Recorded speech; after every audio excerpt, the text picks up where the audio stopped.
grieving. Some families will be lost to one another forever. To those of you who face the difficulties of reconnecting with family and establishing ongoing relationships, we say sorry. We offer this apology in the hope that it will assist your healing and in order to shine a light on a dark period of our nation's history. To those who have fought for the truth to be heard, we hear you now.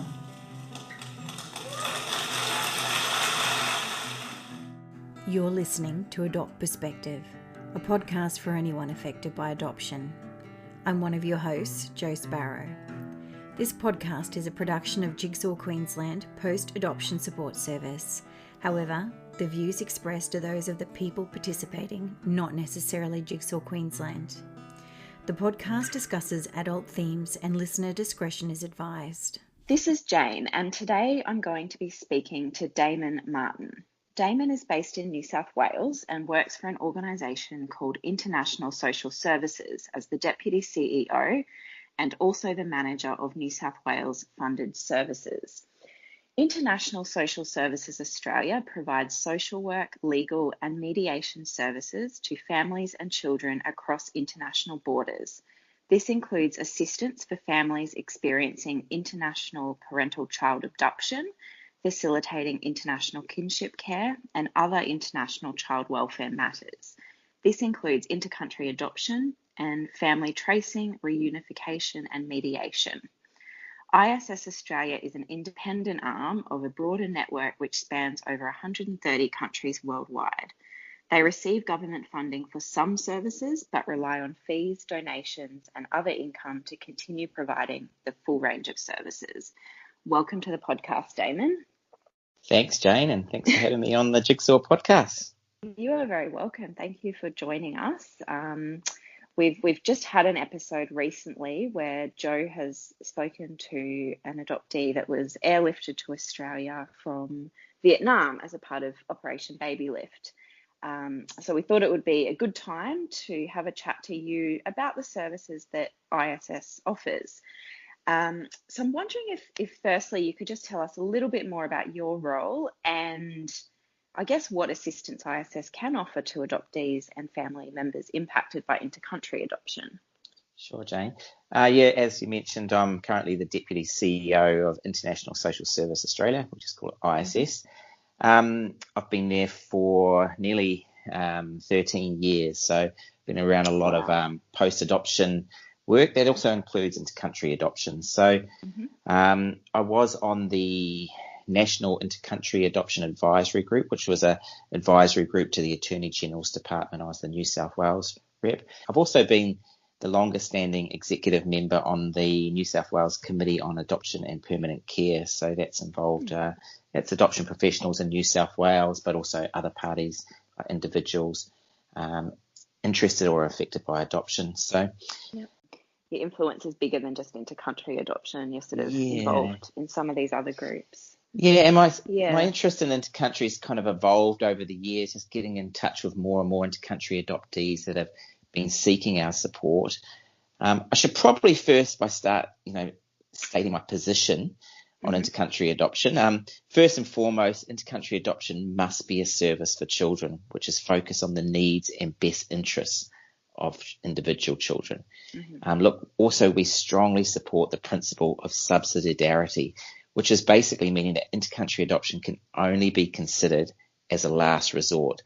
That's once all other family and other alternative care options, this includes kinship care, foster care and local adoption, have been exhausted and in the child's home country. And intercountry adoptees should be placed with families who will support and promote the adoptee's cultural identity and background. Now, that's really important, and that's done really well this day and age. But, going back to when you were mentioning Operation Baby Lift in Vietnam, things were operated a bit differently. Prospective adoptees were, prospective adoptive parents weren't educated as much around the importance of cultural identity. Yeah, for sure. And that was really kind of quite early days for intercountry adoption, wasn't it? Yeah. The Vietnam War, So we don't facilitate intercountry adoptions. we help inter-country adoptees, take them on their post-adoption journey about information, identity, culture, and reunification.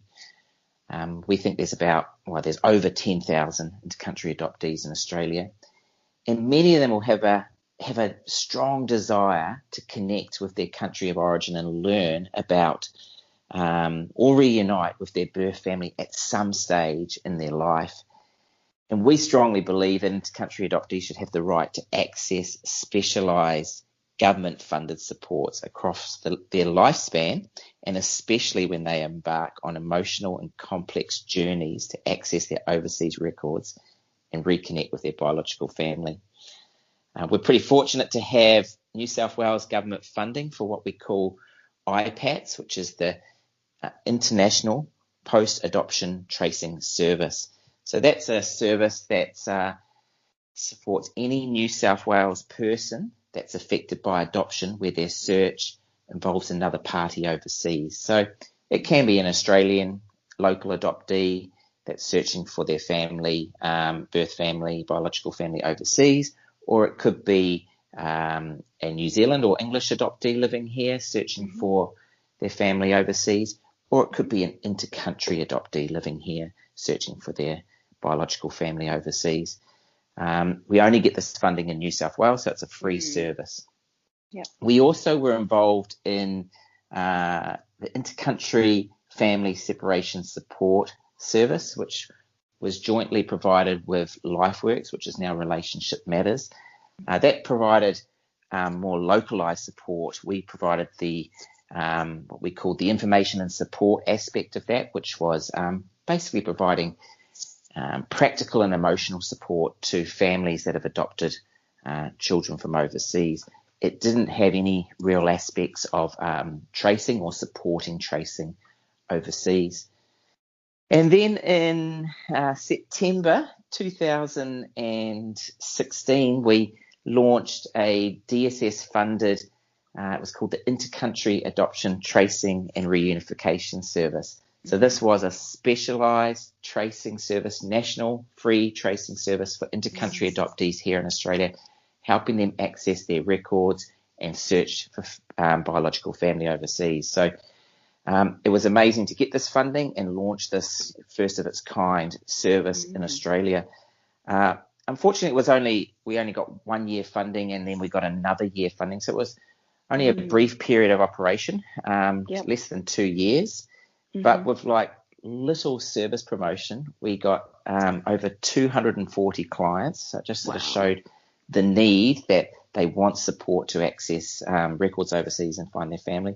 And amazingly, we located 55 biological families overseas and facilitated 28 family reunions. So that's quite remarkable considering the complexities of accessing records overseas and finding families. So we're really proud of that. So and that's not funded now, so that's a real gap I see.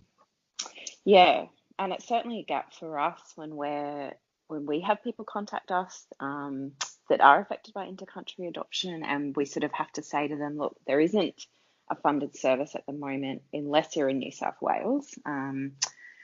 I have a feeling people can people pay for a service, Damon, for your assistance, or how does that work at the moment if they don't fall within that funded service? Well, the issue is that when we did have that 2 year service, we established a lot of really strong links with searchers overseas. We're part of an international network of members around the world, but a lot of our members in the countries where Australia has adoption programs or previously adopted children from, our networks weren't so strong. So we had to forge new relationships with searching partners, and we had to pay them and get them to do the actual on-the-ground casework, like go out to the villages, put up posters,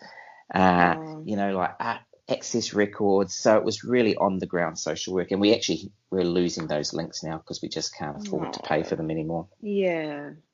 Wow, that's very tricky, isn't it? Yeah. Hey, the other thing I was going to mention too, when we had that funding, is we were able to produce a book called The Colour of Time.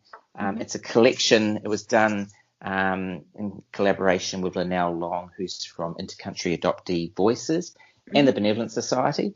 And it's a collection of stories of Australian intercountry adoptees. So I think anyone that's, any family that's listening that have adopted a child from overseas, this book is a really great resource because it's just giving you, stories of different adoptees of different ages and different eras and different countries and their experiences. So it's a really informative read.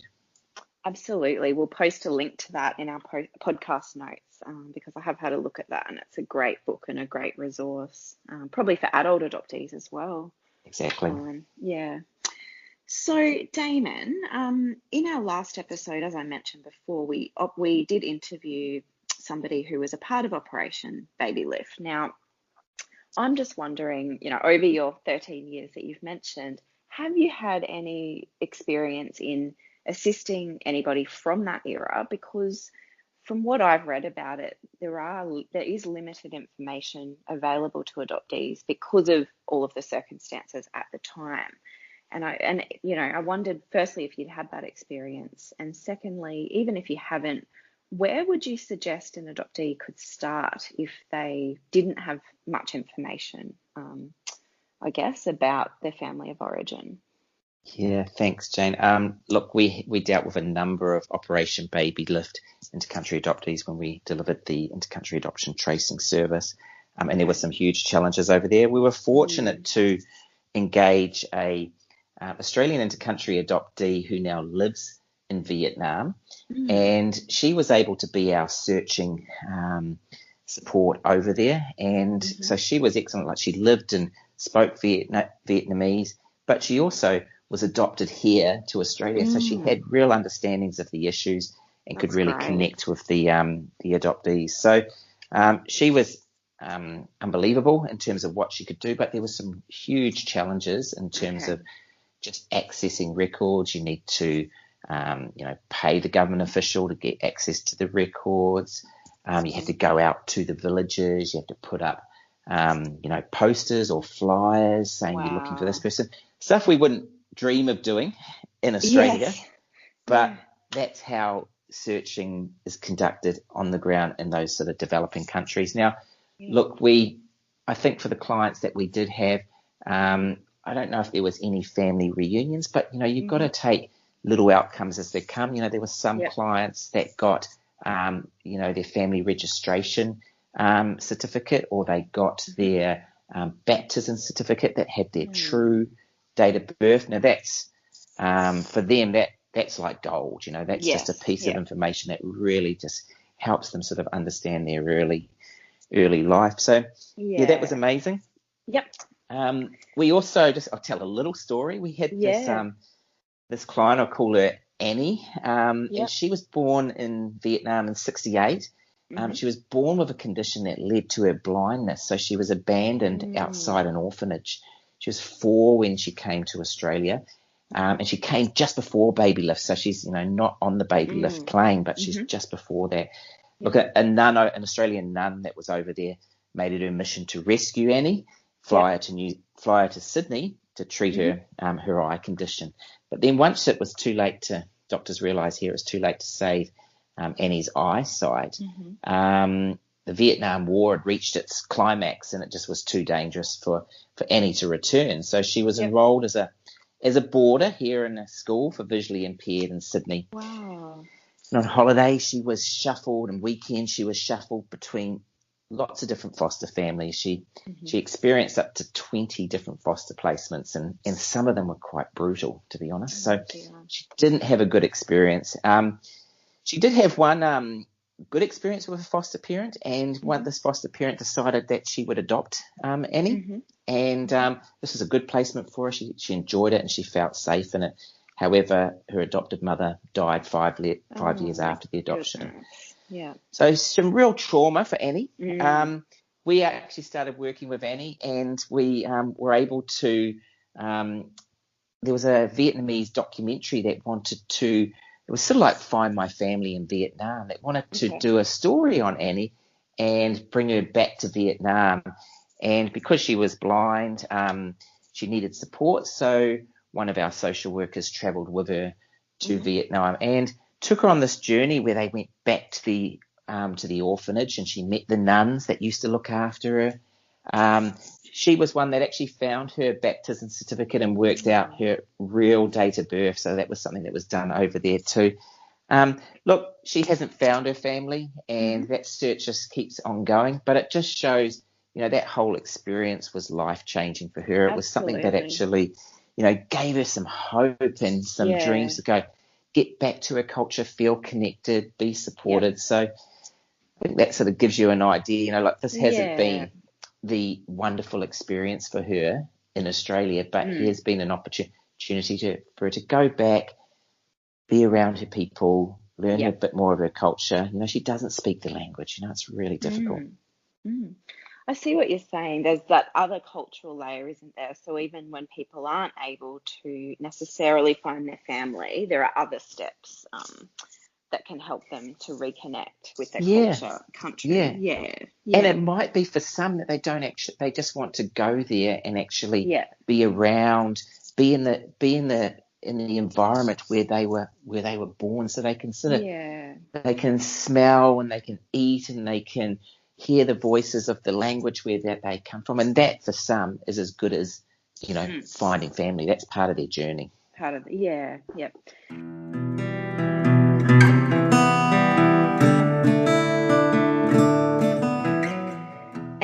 I'm starting to get an inkling of how complex that would be. So I wonder, moving forward from Operation Baby Lift, which was really, from what I've read, the quite early days of intercountry adoption, and these days, and over the years, Australia has had many connections with various overseas countries and various adoption programs, and I guess that's state by state as well. But could you tell us some of the common countries that you liaise with these days when you're assisting adoptees on their search journey? And are there typical avenues and strategies you use, or does it really depend on the country? Look, probably start with the most positive and biggest country is South Korea. South Korea Australia's had a very long and big program of South Korea, and South Korea is a bit unusual in terms of what we call a ascending country, because it's a really developed Asian country, and I think that my view is they sort of practice adoption similar to probably how we did in Australia in that forced adoption era. There's a lot of coercion and society pressure on unmarried mothers to not keep their children, hence why there's a big adoption program. But in saying that, there's actually quite a good post-adoption system in terms of getting records, finding the foster parents and having contact with the foster parents that looked after you, and then finding your biological family. We employed a woman by the name of Sue Park. She now she has worked for many years for the Post-Adoption Support Service. It's a Relationships Australia service in Adelaide. She is Korean, and she speaks Korean, and she liaises with the parties, the post-adoption service over there in Korean. And although each state and territory here in Australia can do that, they just can't do it as efficiently as Sue Park. And so she was able to get some amazing outcomes for our South Korean clients. Give you an example, we might have a New South Wales adoptee that had gone to the New South Wales government for their adoption records so they can trace family in South Korea, and they'll send that information over there, and it can take years, because it's not a priority for they're dealing with all adoptions in New South Wales, not just intercountry adoptees, and they don't have a connection and they don't speak Korean to them. And then they came to us, and within months, just through Sue, she was able to get some traction on this case and find the family for this adoptee, which is so there was many South Korean cases where that was a really good family reunions occurred, or connections to the foster family that looked after them for their first period of their life. So Korea is a really positive one, probably nearly sort of similar as Taiwan. Taiwan's had a lot of adoptions occurred to Australia over the years. Some were illicit or illegal adoptions. We know that there's a woman by the name of Julie Chu who facilitated a number of adoptions, I think sort of in the 20s to maybe 28 adoptions to Australia. She was jailed in Taiwan for corruption and illegal, buying children, stealing children. So horrific practice. But there's also been a number of other adoptions that have occurred, and they've got good systems in place to actually trace the family and connect that. But then you're dealing with all the, like you've mentioned, Vietnam, and Vietnam, like really, that's Operation Baby Lift really kick-started into country adoption in Australia. And you can imagine there was something like 280 children on those Qantas flights coming out. They probably had no, legitimate documentation. Yeah. And searching for their family is very, very difficult and really challenging. The likes of China too. China, you can imagine one-child policy. Lots of young girls.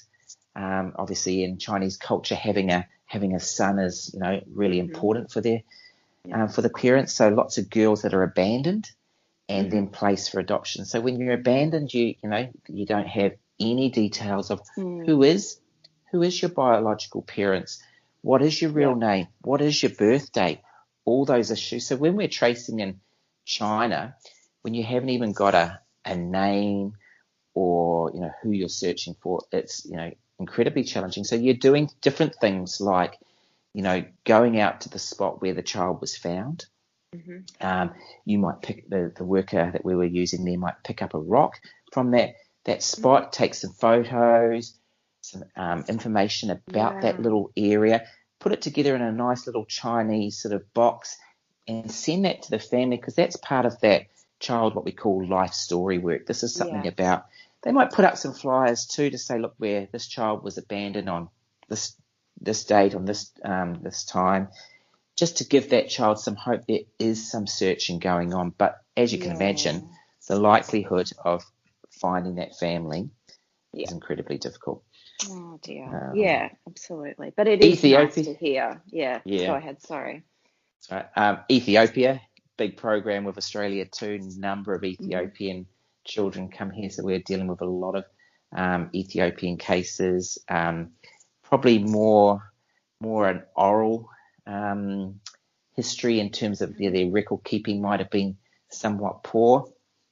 So some real challenges over there. But we did engage a worker who was involved in facilitating the adoptions here to Australia. So he had a lot of knowledge of how things worked and was able to go out to those old orphanages. And we actually surprisingly had some quite amazing results in Ethiopia with family reunions even occurring. So that was quite astounding for that country.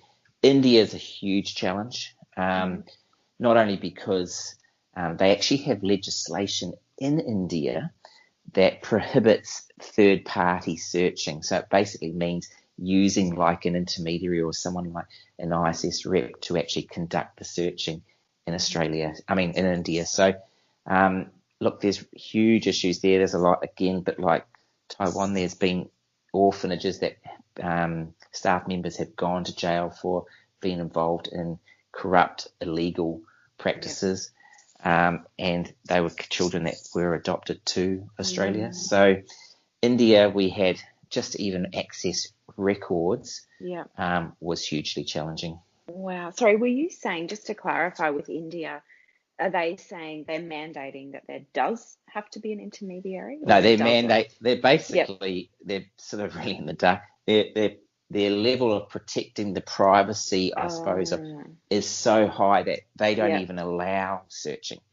They don't even allow someone like coming in and actually trying to search on behalf of an adoptee in Australia for the family. So that's a huge challenge. And is that because as you say, it's privacy concerns and it's just the culture in that country around those practices? Yeah, maybe? Perhaps, yeah. Okay, all right. Yep. So it's very individual, country by country. But I Yeah, guess the thing is, exactly. you've got that knowledge so that when someone comes to you saying, I'm from this country, you at least know a little bit about how that can look and in what Yeah, direction to point them. Yeah. and we, look, we were fairly new to it too, and we learned a lot Yeah. in those 2 years. We're still Sure. learning. But yeah, it was really about just trying to get some knowledge. Look, Yep. the other thing that there's the intercountry adoptee community, the peers themselves have an unbelievable bank of knowledge, especially if you've gone on that journey yourself, and they're really open to connecting with other intercountry adoptees and sharing. So look, I'd always suggest, also finding another intercountry adoptee, say if you're from the Philippines, another Filipino might have done a search. How did they do it? But, peer support is invaluable, but it's really complementary. I think you still need some professional support along the way to navigate that. It's as you know, in just local adoption, it's an emotional roller coaster. It's hugely complex, and that actually links into my next question because, I know how complex it is even just at a domestic level when you're dealing with the same country. Even when you're dealing state by state, there are differences, and it can be incredibly frustrating, even sometimes doing birth, deaths and marriage searches when you don't know which state someone's ended up in. But when you've got that, cultural barrier as well and language barrier, it's not just the search that's complex, but if you do manage to find a family member, I guess I'm wondering if you could tell us a little bit about how that can pan out when you've got a language and a cultural barrier. Yeah. Yeah. And look, that's why we always utilise local workers in those countries to not only do the searches because they understand the systems, the avenues, the tools, they understand the legislation, but they understand the cultural nuances to that country. They can support the family members in their language over there. So how we would work is we would be dealing directly, we'd be supporting the intercountry adoptee here in Australia and liaising with our partner, our member or our searching contact in that country overseas, and then they would be liaising with the family member and trying to facilitate that chain of communication. So for most cases, there is a language, there's a language barrier in nearly all the cases, so it needs someone to be translated. It's real issues with that. So how do you build a relationship, a really meaningful one where you can get really deep and have it sort of ongoing when you have to communicate through someone else all the time? So, that might work in the first few contacts, but going forward, how do you do that?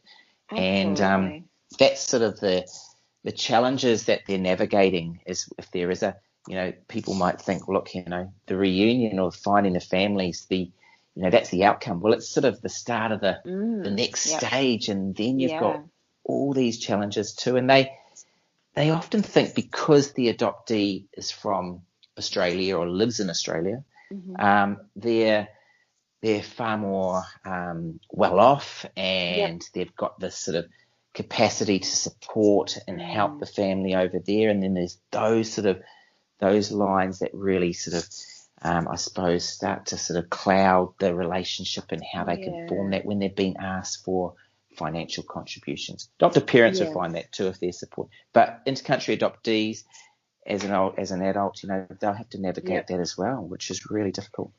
Yeah, and I've certainly heard stories like that. And I remember the first time I heard a story, where I heard that this intercountry adoptee had been asked for money. I was quite horrified until I realised that that's actually a cultural norm in a way, that if a child had grown up with their biological parents in another country and then they'd moved to Australia as an adult, that would be quite normal, that they might support their family back at home. Yeah. So in a way, it's kind of embracing, saying, well, you are my child, but for an adopted person that's grown up in Australia where that is not really the situation for many people, I imagine that could be very confronting. And you've also got the geographical challenges too. You might end up going there and meeting with them face to face, but how do you continue that relationship building when you've got the language barriers? You're culturally not really understanding how how things work in that country, and you're then also trying to sort of build that when you come back. So you need to have to, like any relationship, you've got to spend that time to build it and be around that person. And geographically, you're always going to be challenged if they're in Ethiopia and you're in Australia, or they're in India. How are you going to keep going back there or going? And they're unlikely to come here too. So it's really you going there all the time. That makes sense. And I suppose when you go somewhere to visit someone, that's very different from living in the same city or country and seeing each other on, sometimes maybe even significant days like birthdays or everyday things. It's a very different relationship to when you visit a country and maybe visit for a week or two and then go home again. Yeah. And there's actually a large... Go ahead, sorry. No. There's a large cohort of South Korean adoptees, mainly from America, but that they live in Seoul. They've gone back and, they might not have found their biological family, but they've decided to go back and, I suppose, embrace their South Korean culture, learn the language, live immerse in themselves in there. And they're obviously very connected to one another because they share the same experiences. So, there's a lot that have done that. Yeah. I imagine learning the language and immersing yourself in that culture. Then if you did find your family, or even if you didn't, it's a very different experience to what I just said, where you're just visiting and popping in. Yeah. And that's why I'd say for language is so important. And look, if you could do, like we really promote for adoptive parents to give a child a really strong sense of their identity and culture, so they can feel really proud of that as they grow up. But also to really, I suppose, encourage, maybe, even not just even encourage, maybe even make it compulsory that they do language. There's a lot of things, like you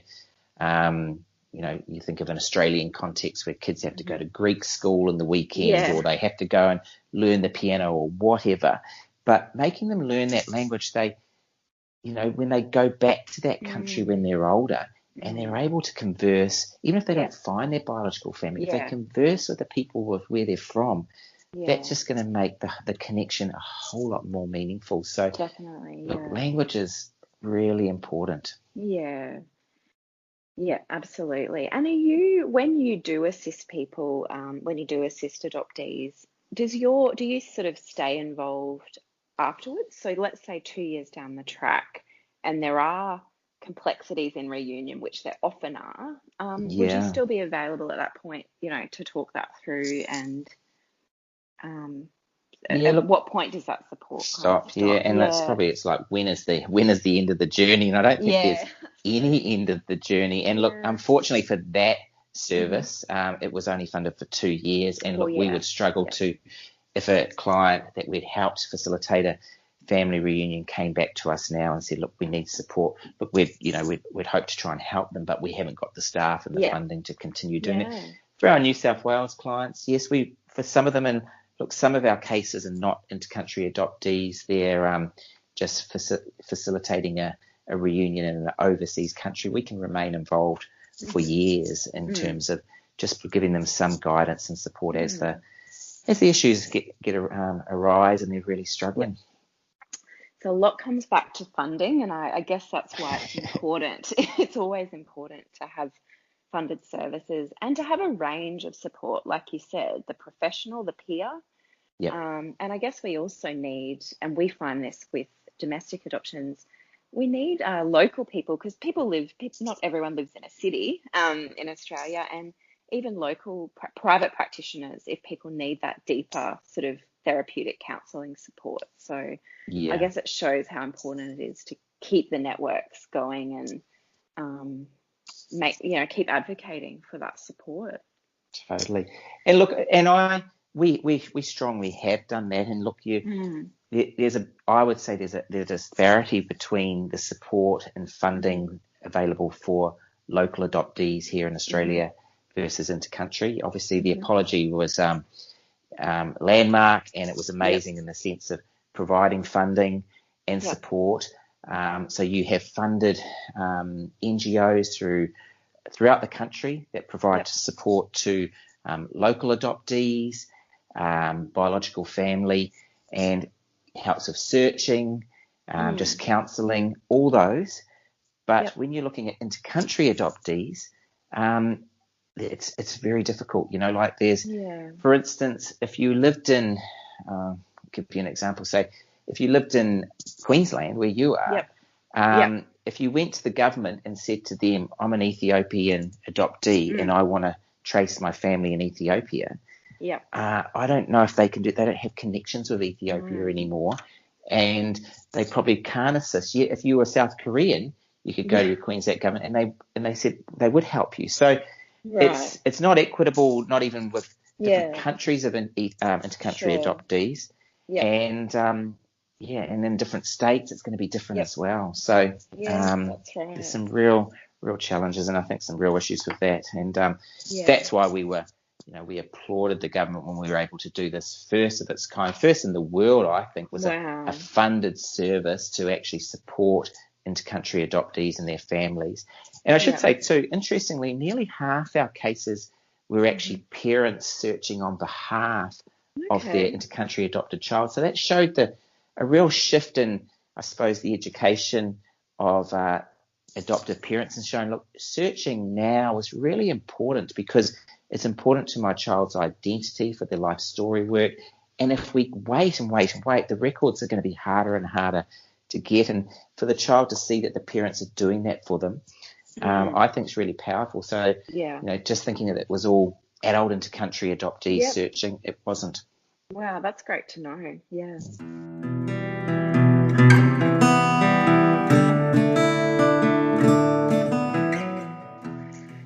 All right. And you've been doing this for, as you said, 13 years that you've been involved in the area. I imagine there's been highs and lows over that time. What has that journey been like for you personally, Damon?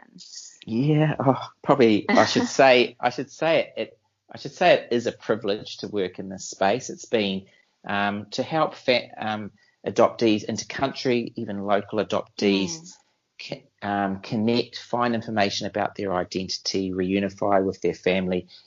It's life-changing for them. So it's a real privilege to be part of supporting them on that journey. So there's been some massive highs, and I suppose the one that's really sticking out to me is I had the opportunity to take a young Indian adoptee back to India to find her family. Now, it was a very similar scenario to the Lion movie, yet it wasn't filmed and it wasn't on camera. So it was basically similar. She came from central India. She was adopted out to Australia I think she was about 10, so she had memories of her village. Wow. And she knew where the village was. We were able to, again, similar to Lion, look at it on Google Earth, say, look, this is where it is. This is the closest city. We hired an Indian social worker, and I took her back there, and we actually we found her mum, which was an amazing experience. It also came with real issues as she learned that her father had passed away, her brother had passed away, and the challenges have also been in terms of keeping that communication with the mum. The mum doesn't have a phone. She doesn't write letters.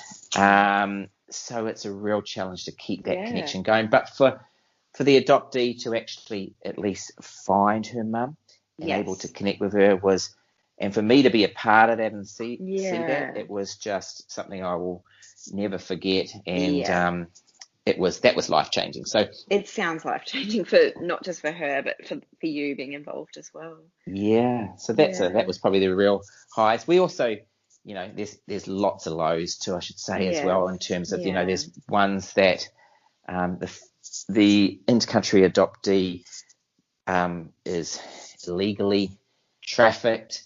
We learn information that,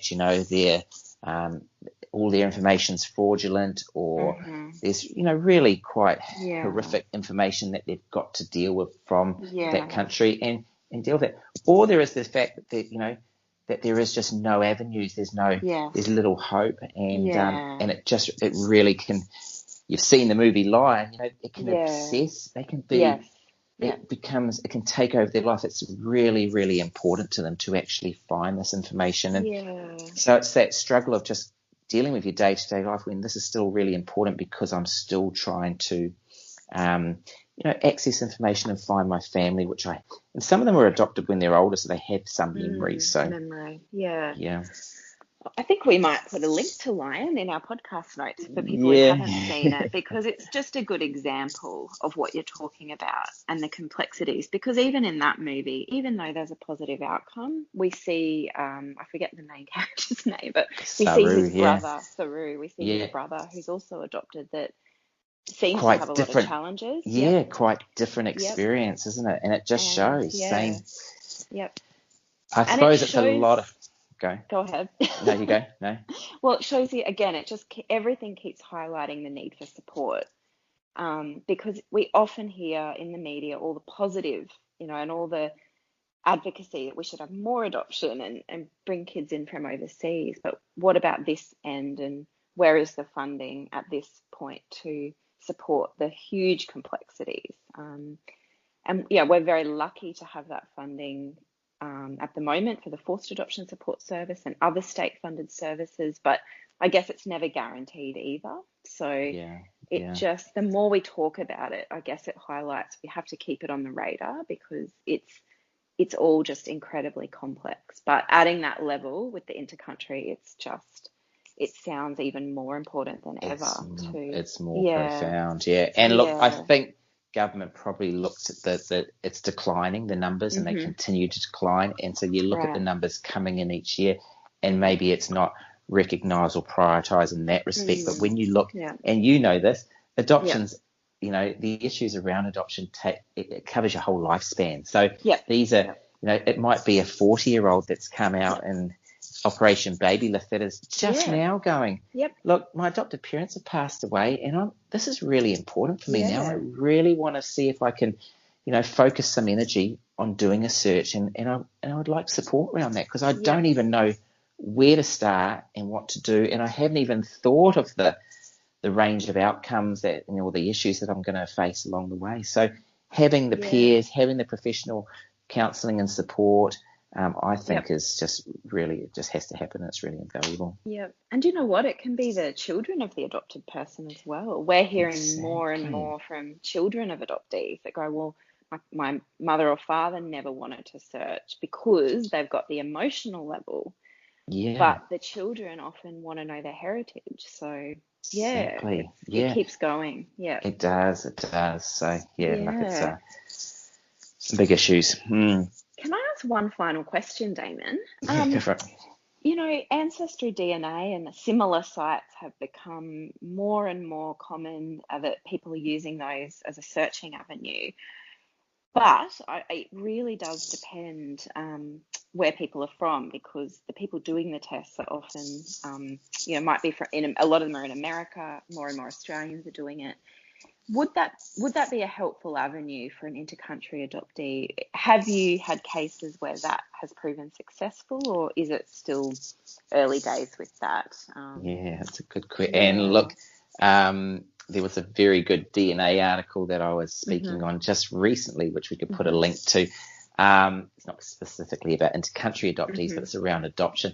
Look, I think the DNA for intercountry adoptees, I haven't heard of any example where it's found biological family, unless it's been, I think I have heard of examples when it's found a sibling in a country like America or something. But you got to realise that if you put your DNA on Ancestry or 23andMe, the likelihood that your biological family in India or Ethiopia have put their DNA on there is slim to none.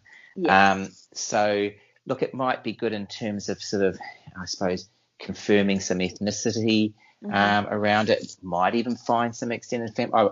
The price has gone down remarkably, and I would, still say it's worth a shot.